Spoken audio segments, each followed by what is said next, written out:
नमस्कार दोस्तों, आप सभी का मेरे चैनल कुशूस वॉइस में बहुत बहुत स्वागत है। आज की हमारी जो कहानी है वो एक प्रेरणादायक कहानी है और जिसका शीर्षक है कि गंगा में जो पाप धोया जाता है वह जाता कहाँ है। तो कहानी इस प्रकार है। एक बार एक ऋषि ने सोचा कि पाप धोने के लिए सभी लोग गंगा जाते हैं। ऐसे में सारे पाप गंगा में ही समा जाते हैं। इस तरह तो गंगा भी पापी हो जाएगी।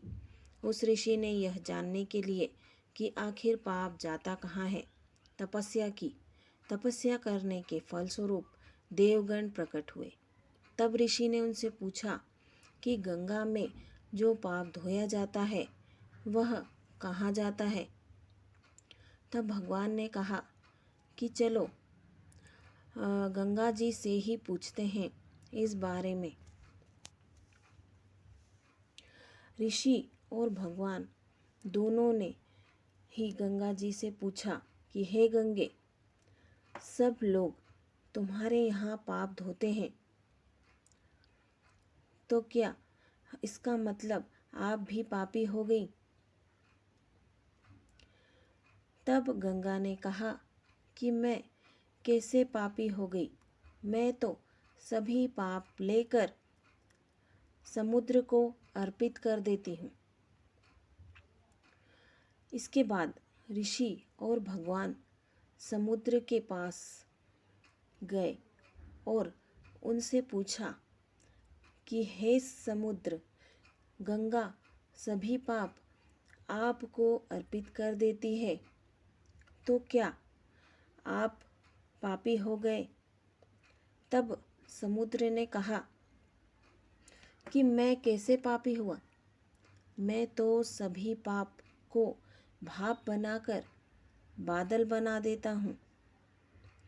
अब ऋषि और भगवान दोनों बादल के पास गए और उनसे पूछा कि हे बादल, समुद्र पापों को भाप बनाकर बादल बना देते हैं, तो क्या आप पापी हुए। बादलों ने कहा, मैं कैसे पापी हुआ, मैं तो सभी पाप को वापस पानी बना देता हूँ और धरती पर गिरा देता हूँ। इससे ही अन्न उपजता है, इसे ही मानव खाता है।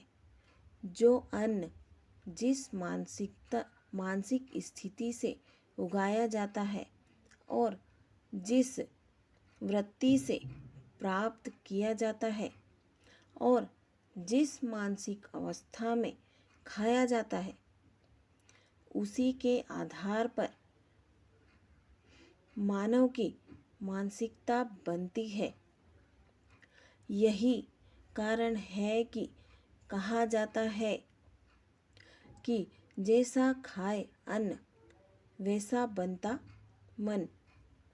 जिस वृत्ति से अन्न प्राप्त किया जाता है और जिस मानसिक अवस्था में खाया जाता है, वैसा ही विचार मानव का बन जाता है।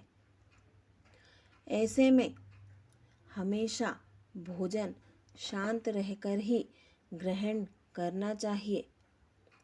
अन्न जिस धन से खरीदा जाए वह धन भी श्रम का होना चाहिए। दोस्तों, आपको यह स्टोरी कैसी लगी मुझे कमेंट करके ज़रूर बताना और मेरे वीडियो को लाइक शेयर ज़रूर करना दोस्तों। और अगर आपने मेरे चैनल को सब्सक्राइब नहीं किया है तो जल्दी से मेरे चैनल को सब्सक्राइब कर लीजिए दोस्तों, ताकि मैं इसी तरह आप लोगों के लिए अच्छी अच्छी स्टोरीज़ लेकर आती रहूं। वीडियो देखने के लिए आपका बहुत बहुत धन्यवाद।